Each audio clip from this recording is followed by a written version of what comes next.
Party. Good morning, Mr. Churchill. Good morning, sir. I'd like to ask you some questions pertaining to your influence in the politics of England in the early 1900s. Well, fire away. Well, not literally, but ask anything, and if I can answer, I will.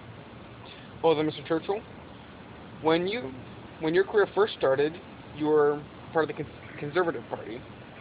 But in the 1906 general elections, you won over Northwest Manchester in the Liberal Party. Why the change? Well, it was actually all because of the book I read. It was written by Stephen Roundtree. It was called Poverty, the Study of Town Life. That's what it was, and it chronicled very well about social change and stuff. I know, very vague, but it was all very eye-opening. And after I read that, I became a very strong supporter of social change. And the Conservatives, as we all know, not very changing. I see. Now you say you supported social reform. How did you bring about the change in your positions throughout the years? Well, me changing things with my job.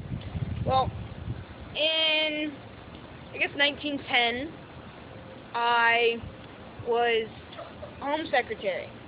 And in that time, I started reforming the prison systems because they were maintained very poorly at that time in England.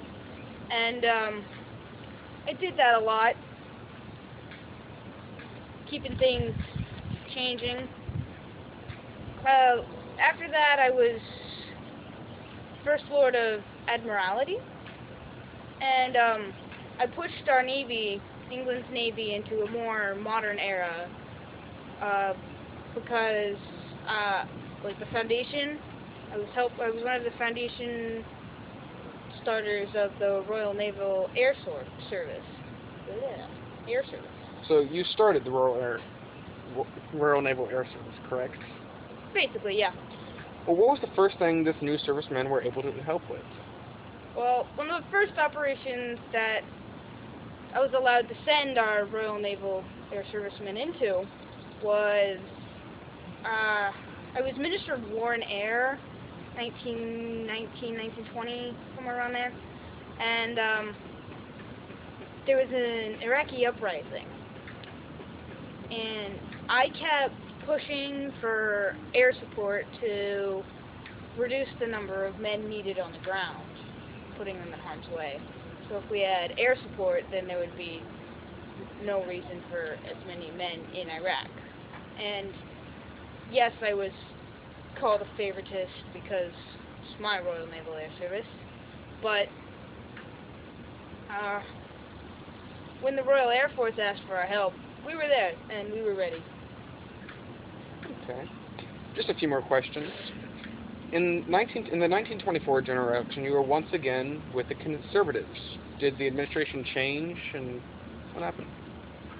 Right before the election in 1924, there had been a division. The Liberal Party basically split in half. And I had fallen out of favor with both groups. Neither of them liked me very well, so I didn't have much power anymore. So I rejoined the Conservatives because I knew that things still needed to be done for the good of England, and I knew the Conservatives had friends and assets that could help me get those things done. Okay. Now, because you were new, did Stanley Baldwin ever hold out on you? Stan? No. He was the leader of the administration, yes, and he knew what he wanted, and he knew what I wanted, and he knew what was good for England, and he knew how to get all three things done. And he appointed me, what was the title? Chancellor of Exchequer, and that put me in a perfect place to combat the general strike in 1925. So Stan never held out on me in any way. He was always there to help. Alright. Mr. Churchill, it's been a pleasure talking to you. Hopefully we can meet again, maybe talk about World War II sometime. Yeah, that'd be awesome. World War II. Thank you. My pleasure.